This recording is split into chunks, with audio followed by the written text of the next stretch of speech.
A todos, hola y gracias por conectarse y por, digamos, aceptar esta amable invitación. Me encanta que se hagan este tipo de conversas porque creo que es importante, bueno, discutir estos temas que además generan cierta confusión. Fíjense que un poco el nombre del webinar es, bueno, más potente que una ficción, pero lo que nos atañe esta tarde, mañana, noche para algunos, hoy es hablar de este género y discutir si es periodismo o es literatura. Pero antes me gustaría, bueno, presentarte a ti, Eric, rápidamente. Bueno, Eric es periodista, además editor senior de La Vida de Nos, se ha destacado con distintos premios periodísticos y digamos que su carrera se ha destacado y creo que es una excelente persona también junto con Lisandro, escritor por supuesto, con los que vamos a conversar sobre este tema. Quiero empezar preguntándoles, quien quiera comenzar, Lisandro, Eric, ¿es periodismo o es literatura? Bueno, como Erika está invitado, yo le voy a dar a él la primera palabra porque tengo mucho tiempo que no lo escucho y que no lo veo. Así que empieza, amigo. Bueno, gracias por la invitación. Es un gusto estar acá con ustedes, además desde sitios muy distintos, ¿no? Estamos en Tokio, estás tú, Luza, Sí. en Caracas e Inglaterra. Tú sabes que esta es una pregunta, Luza, que siempre hay que responder cuando nos adentramos a hablar de estos temas, de la literatura de no ficción y de la literatura secas. Yo pienso que la realidad en general está determinada por nuestra subjetividad. Los hechos ocurren y en tanto los contamos, les vamos atribuyendo significado, un valor, le atribuimos la intensidad que eso tiene para nosotros, y esto tiene básicamente que ver con las emociones. En general nuestros recuerdos no son lineales, sino que hay picos y eso corresponde al impacto que esos hechos han tenido en nuestra vida, ¿no? Cuando los hemos experimentado. Y es por eso que no podemos contarlo nunca todo, pero en ese acto de recordar justamente omitimos cosas, exageramos, incluso mentimos sin darnos cuenta. Y digo todo esto para decir que es muy difícil aprehender la realidad como un todo, porque toda reconstrucción de la realidad es en verdad una aproximación parcial, son fragmentos subjetivos. Y esto es importante porque en buena medida la memoria es el terreno sobre el cual se erige la no ficción. O sea, las personas y sus discursos, los discursos que crean para explicar y para darle el sentido a lo que viven, es de lo que nos valemos cuando desarrollamos piezas de no ficción. Escribir historias reales con la condición, con la clara conciencia de la condición humana y no bajo el engaño o la pretensión de la objetividad, es más cercano a cómo funciona la vida y por tanto yo siempre he pensado que es más fidedigno como representación de lo que puede ser la vida. Entonces, con respecto al dilema de si es ficción, si es literatura, a mí particularmente en el fondo no me parece que sea lo medular. Y esto puede ser muy provocador, sobre todo porque, bueno, yo tengo una formación como periodista y nos enseñan en la universidad a apegarnos a los hechos. Y efectivamente, pues la gran diferencia puede ser entre lo que ocurrió y lo que no ocurrió. Pero fíjate que, por ejemplo, ¿qué es ficción? la creación de universos imaginarios, lo cual supone un acto de inventar y de fingir que ese universo es real. La literatura de ficción crea un universo y hace creer que eso es real, pero eso es lo mismo que hacemos en la no ficción. O sea, usamos herramientas de la literatura y tratamos de que el lector nos crea que ese universo es verdad, fingimos que ese universo existe, no solo porque es verdad, sino también porque es verosímil. Entonces, hay elaboración en el testimonio que nosotros recibimos, porque la gente, en tanto lo cuenta, elabora sobre eso que vivió. Hay elaboración en ello y hay elaboración también de nuestra parte cuando a eso le damos una forma. Entonces, más allá de hablar de ficción o de no ficción, yo lo que creo es que es importante hablar de honestidad, de fidelidad, de establecer un pacto claro con el lector sobre en qué terreno estamos, hasta qué punto, cuál es el impacto que puede tener eso que nos está contando. Unos elementos que a mí me parecen como muy básicos, importantes de recordar siempre, es, bueno, no inventar escenas, no distorsionar la cronología de los hechos, no inventar citas que el personaje no ha dicho solo porque narrativamente creo que queda mejor, no atribuir ideas a los personajes solo porque pues a mí me parece, es decir, esa subjetividad mía en tanto autor no debería hacer colisión o traicionar de algún modo lo que nos han contado, ¿no? Entonces ese es un poco lo que yo pienso siempre que llegamos a este debate de la ficción y de la no ficción. Bueno, Lisandro,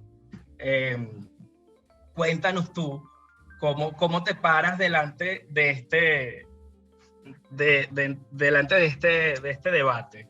Bueno, me quedo con una palabra que dijiste, honestidad. Entonces, más allá de si es periodismo o es literatura, es importante la honestidad a la hora de desarrollar estos textos. Lisandro, cuéntame. Bueno, yo creo que Jorge Carrión, escritor muy conocido y crítico cultural, él dice en el prólogo de una antología que hizo sobre crónica en el mundo hispano, que la crónica más que un género es un debate.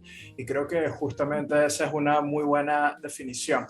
Yo creo que a veces, dependiendo de quien la escriba, de la mirada y su propia visión estilística, entonces creo que puede estar más cerca a veces de lo que son los valores de la no ficción y a veces más cerca de lo que es, perdón, más cerca de los valores de la literatura y a veces más cerca de los valores del periodismo. En lo particular, la no ficción que a mí más me interesa, la que yo leo y la que más leo y la que trato de escribir, tiene que ver prácticamente con la literatura. Por supuesto, uno se adapta también a los medios y a las plataformas en las que está publicando. Hay algunas plataformas que te van a pedir, bueno, está bien el tema narrativo, construcción de escenarios y tal, pero esto tiene que responder algunas preguntas de interés público y tener algunas bases asentadas en cosas, digamos, más típicas del periodismo, pero en general las preguntas y las sensibilidades que yo busco responder son generalmente las de la literatura, que tienen que ver, creo yo, con unas obsesiones muy personales que luego hacen espejo hacia afuera y luego trato de construir la mejor historia posible. Entonces, a la hora, digamos, de construirla, ¿sientes que usas más elementos de la literatura que del periodismo, Lisandro? La mirada, sí, o sea, creo que está en la mirada. Yo creo que una de las diferencias importantes es que un periodista tiene la mirada puesta en cuestiones de interés público y, mal que bien, siempre está buscando informar. O de alguna manera dejar algo que impacte directamente en la sociedad, o al menos lo que creo, luego me lo puede corregir o no Eric, incluso tú que son los periodistas, pero desde la literatura, siendo un arte, uno está creo que buscando primero atender unas obsesiones personales y luego buscar que eso conecte con otras personas, ¿no? Que esas sensibilidades conecten con otras personas. Entonces mis sensibilidades y las preguntas y todo lo que yo estoy buscando es directamente hacia la literatura, sí, con el pacto ético, como bien decía Eric, de que cuando yo escribo no ficción, le estoy diciendo al lector, todo lo que está aquí es mi verdad y sucedió hasta donde yo sé o hasta donde yo puedo corroborar. O sea, no te estoy inventando hechos factos. Hay un tema que subyace en tu pregunta, y es si es periodismo o no es periodismo. Y yo decía que era algo que me tenía un poco sin cuidado, pero a veces he pensado también que una de las funciones del periodismo es, digamos, en ese acopio de, en principio, o en un primer momento, un acopio riguroso, etcétera, de información, ¿verdad? Que le permita a la gente que entender el mundo en el que está y tomar algunas decisiones. Yo no veo eso demasiado distanciado del ejercicio de hacer no ficción. Hay sí unas diferencias en las motivaciones, como bien decía Lisandro, pero a mi modo de ver, incluso en esos ejercicios que son personalísimos y que responden a unas inquietudes muy personales, el resultado podría tener una lectura periodística, en tanto que hay un retrato de la memoria del país en un momento determinado, y son piezas que en tanto están atravesados por la condición humana, que eso no se dice tanto en el periodismo, pero eso tiene que ver con la razón de ser del ejercicio periodístico, ¿no? De nuestro oficio, que es contar la condición humana. En muchos sentidos, el periodismo lo que ha hecho es establecer unas formas de hacer eso, que se distancian en algunas escuelas y en cierta medida con las formas de la literatura, que hace en este caso la literatura de no ficción, bueno, digamos, es un punto medio entre ambos polos. Y a mí me parece, como decía anteriormente, que es un ejercicio honesto y que es una forma fidedigna de hacer ese acopio también de la realidad.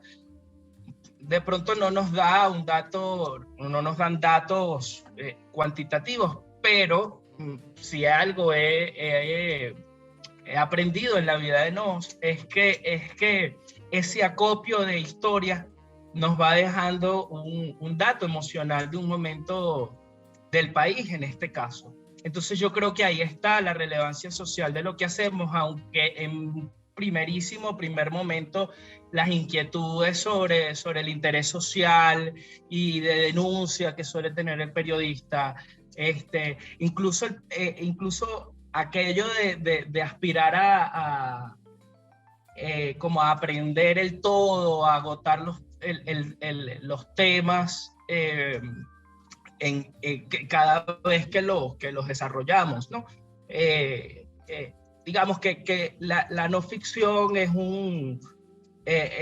tiene una cocción más lenta, ¿no? que el periodismo tradicional, informativo, y ahí hay una diferencia fundamental. Sí, hablamos de que la forma la forma es distinta y utilizar los recursos literarios para darle, digamos, un mejor o un valor distinto al texto.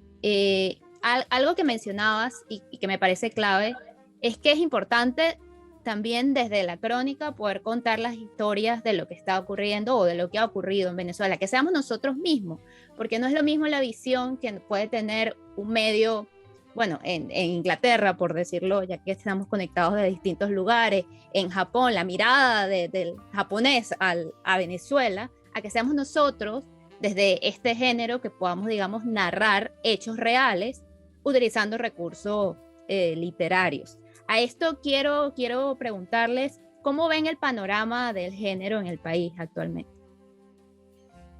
Bueno, yo creo que yo creo que es un género que viene avanzando bastante por la necesidad imperiosa de hacer memoria histórica y de contar lo que está pasando. Fíjate, para conectarlo con lo que veníamos hablando, que tú ahorita usabas la frase de utilizar herramientas literarias para contar la realidad. Yo siempre digo que a mí me gusta hacerlo a la inversa, usar herramientas del periodismo para hacer literatura, que se habla poco, pero ha estado muy presente históricamente hasta en obras de ficción, o sea, en unas grandes obras como La Guerra del Fin del Mundo o La Fiesta del Chivo de Mario Vargas Llosa, El Sueño del Celta. Hay un trabajo de investigación muy grande, no solamente herramientas periodísticas, sino académicas, y eso es base del trabajo de ficción históricamente. Entonces, bueno, creo que el periodismo ya aporta herramientas para buscar información que luego pueden transformarse en unas historias muy bien contadas que históricamente se veían principalmente en la ficción.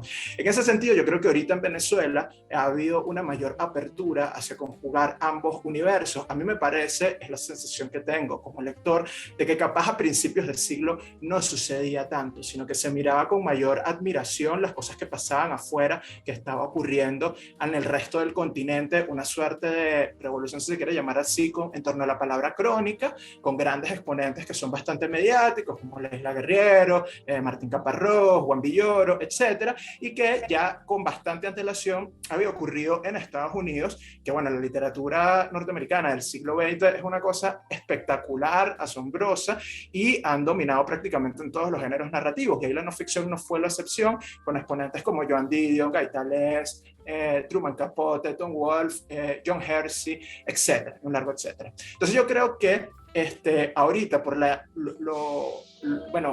gran cantidad de cosas que nos han pasado, que es tan difícil de explicar y que además vale decir que casi que no necesitan ficción, o mejor dicho, podrían necesitar ficción para poderse explicar, porque es tan complicado darle un sentido a todo esto y a veces provoca reducir los hechos, comprimirlos y buscar unas causas más sencillas, echar mano de, digamos, otro tipo de inventiva, que hemos empezado a recurrir, y vemos como país, a las sensibilidades, sí, de la no ficción. Y aquí creo que se están generando cada uno diferentes estéticas, diferentes propuestas. Creo que sin duda un paso muy significativo fue la creación de La Vida de Enoch, que es el único medio 100% de narrativa de no ficción en el país. Sí es cierto que otros espacios como Pro Da Vinci venían publicando cosas desde hace tiempo, en las que además había muchos escritores abordando, digamos, el género.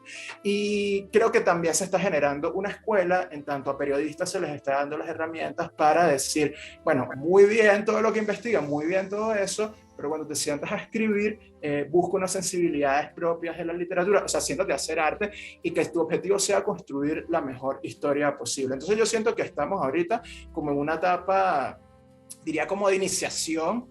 Yo siento que todavía es como una suerte de infancia en la que estamos poniendo unas bases y haciendo unas cosas que seguramente en varias décadas más adelante generarán unas propuestas muy, muy, muy interesantes, probablemente además también alimentadas con las nuevas tecnologías y con lo que está pasando con la literatura en el panorama mundial. Ok, Eric, ¿algo que deseas agregar? Sí, yo coincido mucho con la percepción que tiene Lisandro, es la misma mía. A mí siempre me interesó la no ficción más que el periodismo. O sea, lo tuve muy claro, incluso estando en la Escuela de Comunicación Social, que tiene una carga periodística importante. Y yo llegué a pensar hace un tiempo, cuando estaba todavía en las aulas, que me iba a ser muy difícil hacer una carrera como periodista narrador. ¿Por qué? Porque, bueno, seguíamos en otra etapa. Para hacer una crónica en un periódico tenías que, bueno, hacer primero una carrera de larga data, porque había este prejuicio de que si no tenías años haciendo periodismo informativo, no tenías una carrera detrás, entonces no podías hacer crónica, como que era el último eslabón de tu carrera, ¿no? Y donde se permitía hacer eran los cuerpos de investigación, que seguía siendo muy periodístico. Por ejemplo, Expedientes, 7 días, que eran cuerpos de investigación, el Diario Nacional y el Universal. O sea, estar allí era como la cúspide, a lo máximo que podías aspirar, y allí algunas veces te permitía hacer una crónica, porque además era visto, sí, como el último eslabón, pero también era visto algo así como que, bueno, tiene ínfulas de escritor, y eso solo se lo permiten al periodista más avesado, el que ya ha demostrado que puede hacer, revelar y destapar ollas como periodista. Entonces eso, con este reacomodo que ocurrió del sistema de medios, a propósito de la compra y venta de algunos, a propósito de la sofisticación de mecanismos de censura, bueno, se crearon todos estos medios independientes, muchos de ellos dirigidos por periodistas, y ahí yo siento que comenzó una apertura hacia otras formas de ejercer el oficio, y se ha salido un poco de ese canon clásico preestablecido. No solamente la vida de Nos, que llegó en 2016, antes había habido otros espacios. Lisandro mencionaba a Pro Da Vinci, luego apareció Historias que Laten, que también se dedica a publicar no ficción, y hemos visto cómo medios cuya línea es más informativa, de tanto en tanto también permiten, también le dan cabida a ejercicios de no ficción. Incluso, bueno, ejercicios que tienen muy marcado el yo, que el yo es protagonista. Eso antes era impensable. La única forma de tú desarrollar un texto desde tu primera persona era, bueno, en un artículo de opinión, por ejemplo, que bueno, tu prominencia en tanto periodista o en tanto autor te daba la potestad de usar el yo.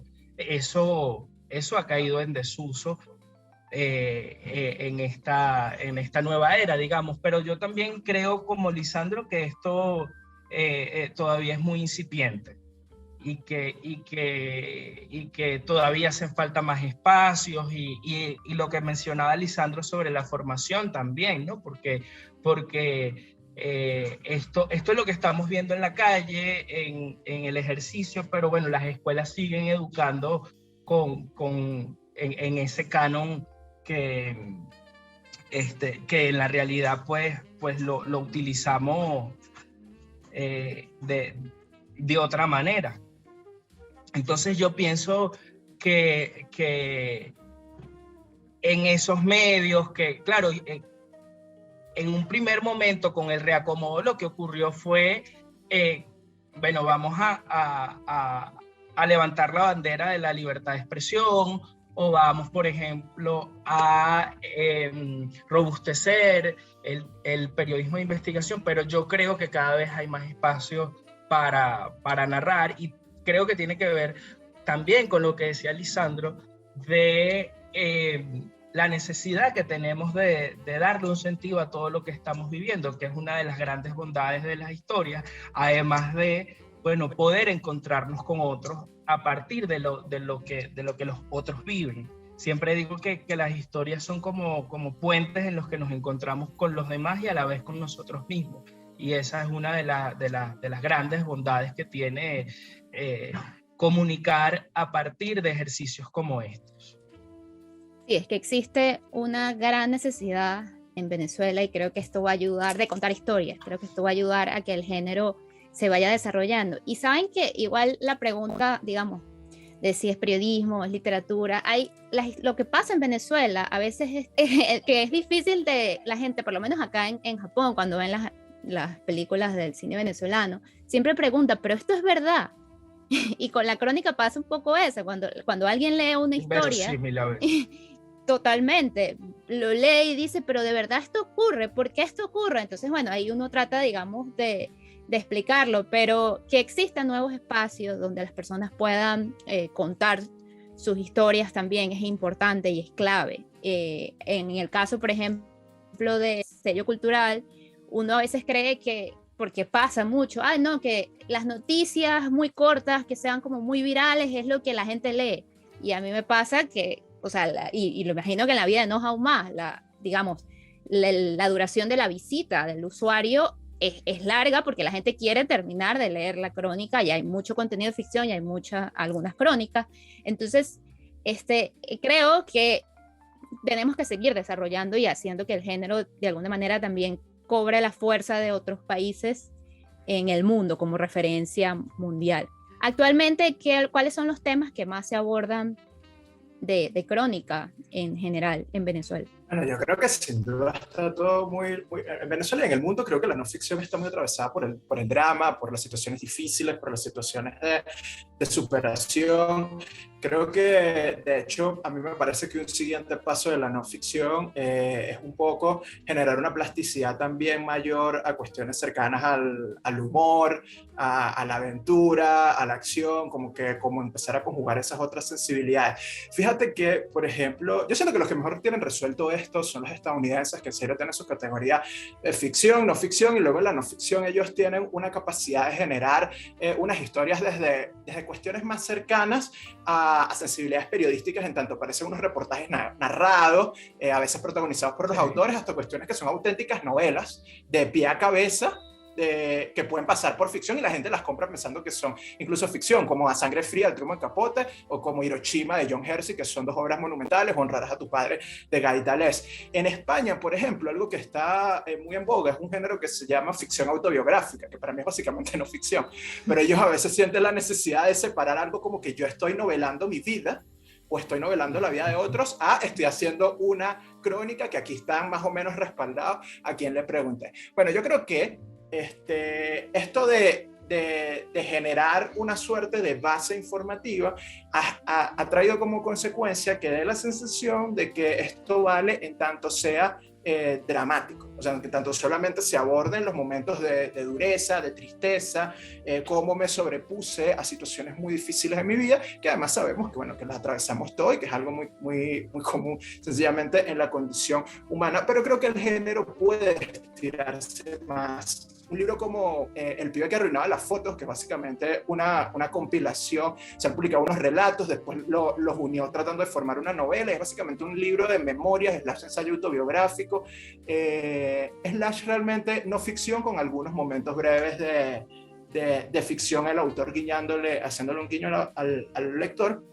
Me parecen que son propuestas que poco a poco van a ir seguramente apareciendo más. Además, en una era en la que por la tecnología esas líneas se están volviendo como difusas y no sé a veces qué tanto le preocupan a algunos lectores. En Twitter, por ejemplo, algo maravilloso que pasó una vez fue el hilo de Red Monkey que hizo Manuel Bartual, en el cual, bueno, una chama, una española, decía que había conseguido un teléfono y enganchó un poco de gente en una historia de acción, de aventura, y la gente estaba ahí emocionada, pegada, hasta que, bueno, llegó un punto en el que dijeron, bueno, esto es falso, realmente este perfil no existe, esto lo estábamos haciendo Modesto García y Manuel Bartual y no sé qué, y Manuel Bartual es como muy capo, alguien muy referente en todo esto, ¿no? En los hilos de Twitter y en ese tratar de, digamos, engañar a los lectores o a la comunidad en redes sociales con eso estoy a medio camino entre la ficción y la no ficción. Entonces yo creo que poco a poco, con los años,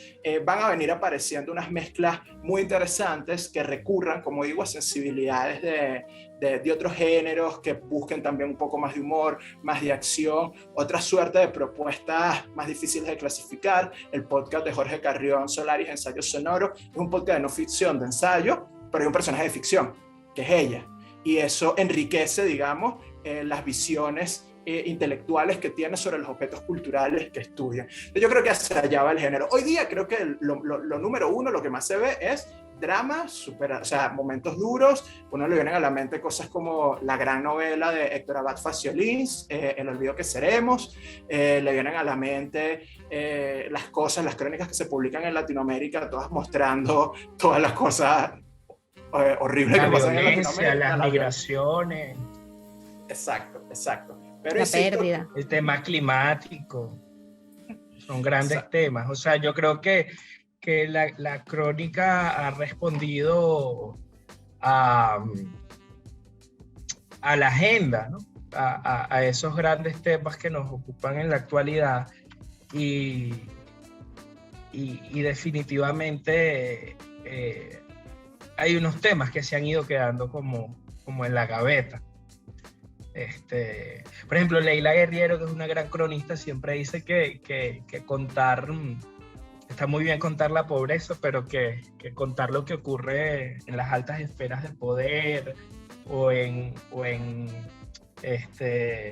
esferas artísticas, culturales, también dejan un retrato interesante de la contemporaneidad. Eric, ¿y cuáles son, porque Lisandro ya ha nombrado varios, cuáles son tus referentes? ¿Venezolanos dices o en general? Internacionales también pueden ser. Bueno, Leila Guerriero, por ejemplo, Martín Caparrós, el autor de Pistorius, Lisandro. John Carlin, o sea, un monstruo. Bueno, tú sabes que algo que me ocurrió a mí cuando comencé a buscar referentes era que encontraba muchos referentes afuera, pero no tantos adentro. Y no sé, que tengo la hipótesis que eso tiene que ver con que hemos llegado un poco tarde a eso que, no sé, hace una década y media decían del boom de la crónica en Latinoamérica. Pero acá ya había unos ejercicios muy interesantes que los periodistas hacían, y bueno, y digo periodistas porque es como mi ámbito, ¿no? Pero había unos ejercicios muy interesantes que la gente hacía, los periodistas hacían casi intuitivamente. Y, por ejemplo, Oscar Medina es un gran narrador y lo demostraba en Expediente, que era donde trabajaba. Laurelena Castillo hacía lo propio en 7 días. Mireya Taguas. Entonces, yo pienso que aunque eso no cuenta con, digamos, no ha contado con un respaldo editorial, de pronto no hay una gran obra compilada, en la Venezuela contemporánea sí hay grandes exponentes de la no ficción, del periodismo narrativo, que tienen un registro muy valioso. Totalmente, sí. Es una lástima que no exista, digamos, un gran libro, pero yo creo que en la medida que bueno, se siga hablando del tema y que se sigan creando espacios, esto va a ocurrir, porque además para nadie es un secreto que la industria editorial en Venezuela ha sido una de las más golpeadas. Yo que, bueno, trabajé con Laura Elena en Editorial Planeta, también trabajé en el Nacional y entiendo muy bien lo difícil también que era para, a pesar de que estés en 7 días, por ejemplo, que era como el gran cuerpo que lo desarrollaba, lograr que te aceptaran un trabajo y que te permitieran esa libertad para escribir, era súper complicado. O sea, grandes amigos y colegas, Frank von Bergen, que me contaban, digamos, todo lo que vivían, es difícil. Yo creo que todavía, pues bueno, hay un largo camino que recorrer, pero creo que digamos que se está haciendo el trabajo y se está haciendo un buen trabajo, y creo que también hay que apoyarlo. O sea, a veces sí, cuando hablamos mucho de los referentes internacionales, como que dejamos de lado los referentes locales. Sí, por eso te digo, yo creo que ya no es tan difícil como en esa época en la que France estaba en el Nacional, ¿no? Había como más resistencia, pero no sé, para mí, como decía, tiene que ver con el reacomodo del sistema de medios, con el surgimiento de nuevas propuestas. Eso ha soltado un poco las amarras que había antes. No quiere decir que ya llegamos y que podemos hablar de que esta es la meca, ¿no? de la no ficción, pero yo creo que hay mayor apertura, creo que la formación ha sido clave. Por ejemplo, yo me he acercado mucho al taller de literatura autobiográfica que tiene Ricardo Ramírez y bueno, hay un interés, o sea, que él siempre tenga su taller lleno, incluso los que hacen los amigos de Círculo Amarillo, La Vida de Nos también tiene propuestas formativas, o sea, son cosas que están ocurriendo que no sé, me parece demasiado optimista. Yo tiendo al pesimismo. Me parece demasiado optimista decir, bueno, estábamos formando una generación de escritores de no ficción. No sé si eso va a ser así, pero sí creo que se están dando pasos importantes que antes no estaban y que además se ninguneaban. Pues, o sea, creo que no se veía la importancia que podía tener prestarle atención a este registro. Sí, yo quiero agregar algo, porque ahorita, bueno, que decían que no había un gran libro. Para mí un libro fundamental que creo que empieza a ser escuela en el país es Caracas Muerde, que es un libro de no ficción. En general, todo lo que ha publicado Héctor Torres a partir de ahí se ha dedicado a la no ficción, con libros como Caracas Muerde, La Vida Feroz, Objetos No Declarados, es un poco más ensayo. Pero por lo menos Caracas Muerde y La Vida Feroz son libros de narrativa de no ficción, o sea, incluso de relatos, o sea, de cuentos de no ficción, y ahí me parece que él empieza a ser una escuela en un momento en el que además era muy complicado, porque creo que parte como un outsider, o sea, este tipo que no es eso, que no es periodista, que es escritor, pero que tiene más éxito un libro, que tiene unas sensibilidades muy propias de lo que aquí, de la ficción, digamos, de lo que tradicionalmente es ficción, pero lo venden entonces como no ficción. Entonces creo que en su momento generaba una suerte de cortocircuito que terminó haciéndolo algo muy sexy. Pero yo creo que en general Héctor es uno de los grandes referentes en el país contemporáneo, y parte de lo que venimos diciendo de que se están generando nuevas cosas, a mí me parece también y ustedes que de repente ahorita lo nombran, el taller de Ricardo Ramírez Requena, o sea, los que hemos hecho talleres y dictados, sabemos que se están produciendo cosas que de repente no se publican porque no hay espacio ahorita en el país, pero yo creo que eventualmente llegarán. Un ejemplo muy importante me parece a mí, y muy lindo, y que además me alegra mucho, es el de Gaby Consuegra en España, que publicó además en Temas de Hoy, un sello de Planeta, el libro Ha pasado un minuto, queda toda una vida, que es una novela de no ficción sobre la muerte de su padre. De hecho, extractos de esa novela se publicaron en algún momento en Ojo antes de que fuera una novela. Con eso también fue finalista de un concurso, y ahí hay una búsqueda sencillamente de hacer algo, una novela que sea de no ficción. Luego el sello de repente la vende como ficción, autoficción, pero bueno, ya es volver al principio de la charla de los debates, los géneros y tal. Sí.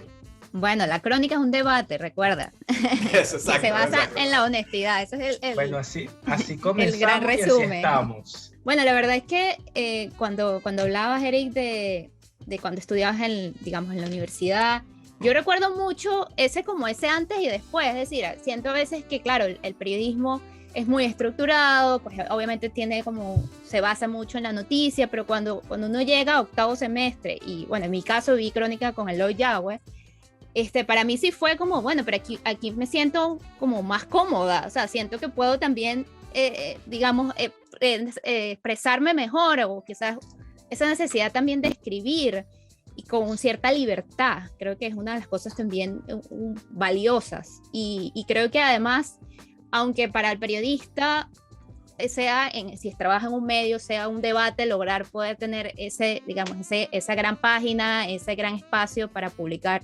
algo de no ficción, creo que en la medida que sigan existiendo estos espacios, que podamos seguir hablando del tema, yo creo que las cosas se van a ir mejorando. Para ir cerrando, porque creo que me van a ver feo si lo extendemos más de lo... regañar. Sí, de lo pautado, quería preguntarles, por ejemplo, a alguien que está empezando, o alguien que tiene esta curiosidad, o alguien que quiere, ya sea periodista, ya sea escritor, ya sea, no necesariamente tiene que ser alguna de estas profesiones, pero está comenzando. ¿Cuáles serían sus recomendaciones a la hora, digamos, de escribir? Bueno, es un poco complicado, porque una de las cosas que pensaba ahorita también mientras hablaba es que no hemos nombrado el elefante dentro de la sala, que es algo que creo que ha sido una de las cosas difíciles, o sea, que ha lastrado un poco el avance del género, que es el tema económico. O sea, hacer no ficción puede ser muy caro, y salvo que seas un autor muy consagrado, es difícil que una editorial te vaya a pagar. Toma, vive 2 años mientras vas a escribirle la vida a Fito Páez, por ejemplo, a sacar una novela de Fito Páez, como pasaba en el mundo anglosajón, ¿no?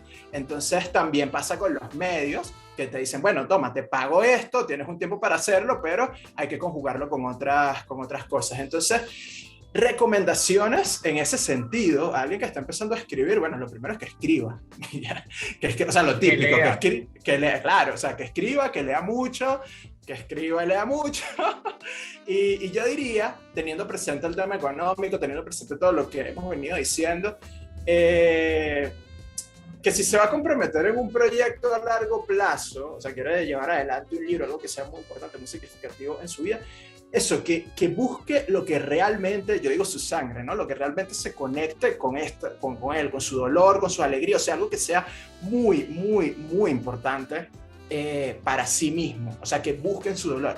Creo que a veces uno, empezando, trata y es lógico, emular cosas de afuera, de buscar otros temas. Uy, se está escribiendo mucho de esto, déjame escribir mucho de esto, pero realmente no es un consejo baladí el que tanto da de escribir sobre lo que sabes. Y escribir sobre lo que sabes, básicamente escribir sobre lo que realmente te importa y sobre lo que realmente te afecta. Primero porque sobre algo en lo que puede ser realmente honesto, creo que son los espacios donde uno tiene realmente cosas que decir. Y segundo, porque dependiendo de la magnitud de lo que se esté planteando, puede ser tan difícil y tan jodidamente complicado llevarlo adelante, que si no es algo que realmente te importa y que llega a ser casi que una necesidad de necesito contar esta historia, quiero, o sea, no sé por qué, pero necesito contarla, vas a abandonar a mitad de camino.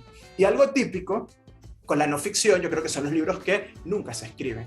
Y todos, estoy seguro que en diversos circuitos, todos hemos escuchado en conversaciones de birras o de copas, de vainas, de after party, no, tengo la idea para este libro, no, yo quiero escribir sobre fulanito, no, vamos a montar tal cosa, y al final es como uno empieza a ver reunión tras reunión como que esto no va a pasar, o sea, esta persona tiene 10 años queriendo escribir esto y no lo va a escribir porque no tiene la pasión suficiente, porque no tiene la pasión suficiente, porque siempre va a haber problemas de dinero, o muchas veces va a haber problemas de dinero, de tiempo, etcétera, pero por eso digo, o sea, busquen algo que, o sea, traten de escribir sobre lo que realmente es significativo en su vida.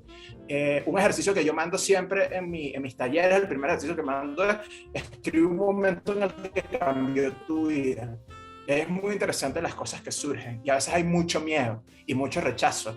No, yo no quiero escribir sobre eso porque me pongo triste o me pongo depresivo o me da pudor o tengo miedo de quedar mal, claro, tengo miedo de que se sepa esto y yo lo que suelo comentar es, bueno, ahí es donde está la literatura. O sea, es ahí donde está lo importante. En eso que te da miedo, en eso que te da pudor, en eso que te da dolor, en eso que te produjo mucha alegría, en eso, lo que te confronta, lo que te produjo mucho placer y te da miedo, o por ser políticamente correcto, decir que esto te encanta y que es eufórico, o sea, en todas esas cosas que te incomodan, es donde está la literatura. No, aparte de lo que Lisandro ha dicho, yo lo que puedo agregar es que crean que es posible hacer. Incluso considerando las dificultades económicas que se van a encontrar, que no es que no existan, ¿no? Yo pienso que creer que es posible supone que asuman la responsabilidad, el compromiso de que esto supone hacer una carrera, ¿no? A largo plazo. ¿Por qué lo digo? Bueno, porque el estilo es algo que se va descubriendo conforme tú vas practicando. Es decir, puedes querer hacerlo, no necesitas tener 30 años como periodista en un medio, por ejemplo, como se creía antes, sino que, bueno, se hace camino al andar, pues, o sea, en tanto tú lo pones en práctica, vas descubriendo cosas de ti, vas desechando cosas. Al principio, de pronto, como decía Lisandro, pues te copias de algunas fórmulas que ves afuera, tratando de que tu voz suene a eso, pero después descubres que tu voz es otra, de que los temas que te interesan son otros, puede que no encuentres un tema específico que te interesa, sino descubres otros intereses en el camino. Si lo asumes de ese modo, vas a encontrar dónde publicar. O sea, como te decía anteriormente, creo que cada vez hay más espacios. Yo de pronto me muestras una historia, de pronto te digo, mira, no entra en el perfil de La Vida de Nos, pero tú de pronto sí entra en el perfil de Pro Da Vinci, o de pronto sí entra en el perfil de 5.8, o de pronto, no sé, pero se encuentran formas de publicar con más facilidad que antes, es mi percepción. Y en tanto vas mostrando lo que haces y en tanto vas mejorando ese ejercicio, van surgiendo oportunidades. Sí, no va a venir una editorial de pronto a pagarte para que pases 3 años haciendo el libro de la vida, que es lo que tú tienes en la cabeza y que sueñas, pero entenderlo no solamente como lo que te apasiona, como eso que te hace vibrar, sino entenderlo como la carrera, como el trabajo, hace que te comprometas con eso, y en tanto lo ves de ese modo, pues van apareciendo oportunidades. Totalmente. Y fíjense que antes que mencionaban, por ejemplo, el taller de Ricardo Ramírez, yo que tuve la oportunidad de hacerlo, además, me parece que se crea un espacio alrededor del taller por el WhatsApp, donde mucha gente pues aprovecha de contar ciertas situaciones que le sucede. Pero algo que me parece valioso, sí, me parece valioso, es que Ricardo lo menciona mucho durante todo el taller, es eso de llevar una cronología de los hechos, de lo que te va pasando diariamente, porque es realmente lo que dice Lisandro. Muchas personas tienen un proyecto, están 20 años diciendo que están escribiendo un libro y al final como que no lo terminan, y ya cuando tienen el tiempo de escribirlo, pues ya se han perdido un montón de momentos descriptivos, porque ya ha pasado mucho tiempo también. Entonces la memoria, digamos, el ejercitarlo, el escribir, el hacerlo con cierta disciplina y con cierta constancia, creo que evidentemente va a ser clave. La última pregunta: ¿cuál es el futuro del género en el país o en el mundo? Lisandro. Bueno, yo creo que yo lo avistaba hace rato. Yo creo, bueno, que además jugar a la futurología siempre es complicado, ¿no? No tengo una bola de cristal. y más en estas épocas en las que ya no sé si va a haber una inteligencia artificial que nos va a estar relevando dentro de 10 años, si mi teléfono se va a revelar y va a ser el dueño de la casa, yo qué sé. Entonces, es complicado jugar a pronosticar cosas. Pero yo sí siento que va a haber como... yo creo que un siguiente paso es que esas sensibilidades, insisto, se vayan acercando más también a otros géneros, que vaya aumentando la plasticidad de la no ficción, como creo que ya ha pasado sobre todo en el mundo anglosajón, pero que en el mundo hispano de repente va un poco más lento, y que lo asumamos como no ficción. O sea, que podemos comprar un libro de humor, como puede ser El tono en el que escribe Cassiara y sepamos que es no ficción, o una novela autobiográfica, y bueno, lo asumamos tal cual como una novela. O sea, creo que esa plasticidad va a estar, creo que es el siguiente paso, sobre todo, insisto, en el mundo hispano, y creo que va a dialogar mucho también con las nuevas tecnologías. O sea, literatura autobiográfica, bueno, nosotros vamos dejando un rastro de nuestra vida en redes sociales, y ahí creo que hay un material, y que eso va a empezar, está ya dialogando con el arte y con las formas de crear, y creo que va a ser importante y va a ser significativo de aquí adelante. No sé tampoco a dónde vamos, la verdad. Pero con respecto a esto que comentabas de la plasticidad, yo pienso que cada vez los géneros le importan menos al espectador. O sea, te aproximas a una historia, y si eso te engancha, sea de ficción, sea de no ficción, es una historia que va a conectar contigo por no sé, cualquier motivo, y ya, ¿no? Los géneros cada vez son más difusos, son menos rígidos. De pronto por ahí va la cosa. Y bueno, no quisiera terminar como empezamos, pero yo creo que va a seguir siendo un debate. Yo creo que va a seguir siendo un debate. La gran conclusión del Día de la Crónica es un debate. Eternamente un debate. Bueno, yo siento, por ejemplo, en el mundo hispano, no sé si a ustedes les ha pasado en sus talleres o lo han escuchado, pero un comentario con lo que se entiende como crónica, por ejemplo, en Latinoamérica, que es distinto a lo que se entiende como crónica en España. Y bueno, sí. Pero una de las cosas que se comenta es que, por ejemplo, con esta gran oleada de cronistas en Latinoamérica que ya nombramos, generalmente la mayoría de los lectores son periodistas, o gente que viene del periodismo. En tanto, hay otras formas de no ficción, como por ejemplo El olvido que seremos, que tal cual como dice Eric, la gente lo compra y ya. O sea, también creo que lo de los géneros nos importa demasiado, o importa demasiado a las academias y a la gente que los produce. Sí, o sea, y a nadie más. O sea, yo no veo mucho a la gente escuchando música y que, bueno, esto es un soul con hip hop y un rastro de vallenato y tal vaina. O sea, me gusta o no me gusta la canción. Y creo que con los libros pasa básicamente lo mismo. Es como, ¿esto está bueno o no está bueno? Ah, qué bueno es que esto es real. O, ah, bueno, esto era ficción. Y ya. Entonces creo que llegar a ese punto... Como en el cine. Exacto. Entonces yo creo que llegar a ese punto... es algo hacia donde estamos yendo también ahorita en el mundo hispano y en Latinoamérica.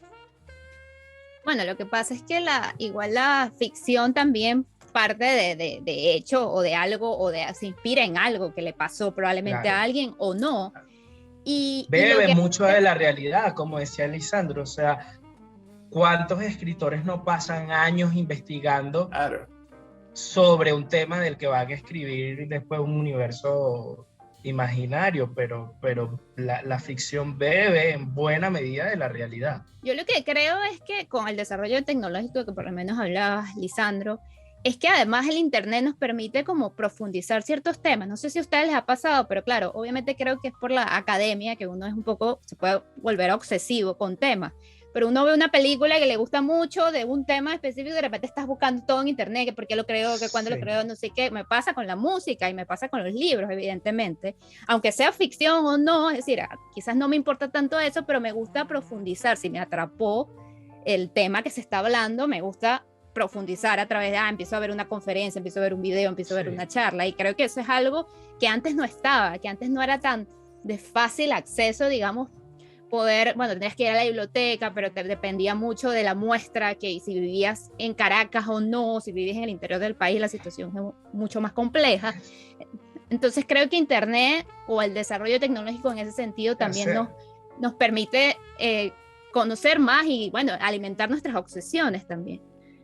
Pero en general, eso no solo con la noción o con la literatura de ficción, sino en general, pues. Con la música, con la película. Con la música, con el cine, con el teatro, con el arte. Con lo que nos interesa. Bueno, un caso muy chévere, por ejemplo, Orsay, editorial Orsay acaba de publicar un libro de hilos de Twitter, ¿no? De compilación de hilos de Twitter. Entonces, la gente que compre eso, no creo que se esté debatiendo entre, este hilo es ficción y este hilo es no ficción. En este libro hay de todo, o sea, desde alguien que está contando una anécdota que le pasó, hasta alguien que se inventó algo y listo. Además, ¿quién va a fiscalizar eso? De la gente de Orsay. O sea. Exacto. Entonces, el único criterio que le interesó a la gente de Orsay, de los editores, era si funcionaban estas historias. Y listo, exacto. Entonces yo creo que eso también da cuenta hacia dónde estamos yendo. Totalmente. Bueno, muchachos, gracias por la conversa. De verdad, los invito a todos también a leerlos a ustedes, a Lisandro, Samuel, a Eric. Revisen, por favor, los medios que mencionamos, La Vida de Nos, Pro Da Vinci, todas las opciones, 5, 8, todas las opciones que pueden revisar textos de ficción y de no ficción, en algunos casos, solo no ficción. Y bueno, gracias de verdad por esta charla y espero que haya sido de provecho para todos. Gracias a ustedes. Yo los invito, yo suscribo la invitación de Luza porque además me pueden leer en todos ellos. Y además en Sello Cultural, que también publico bastante, tanto en Sello Cultural como en La Vida de Nos, así que vayan a todos esos... A todos esos medios, encantados de estar acá. Le auguro muy buen futuro tanto a Sello Cultural como a La Vida de Nos. Gracias muchachos. Espero que me sea más viable ver a Eric, que vivimos en la misma ciudad y la única forma de encontrarnos es a través de un encuentro virtual. Entonces me gustaría que eso se corrija. Desde antes de la pandemia. Es verdad. Y a Luza no la veo desde hace mucho más tiempo, pero es que ella está en Japón y yo estoy en Venezuela. Bueno, sí. Lo de nosotros es injustificable, Eric. Es inverosímil, para usar una palabra de moda en esta conversación. Totalmente. Bueno, feliz noche a todos. Gracias.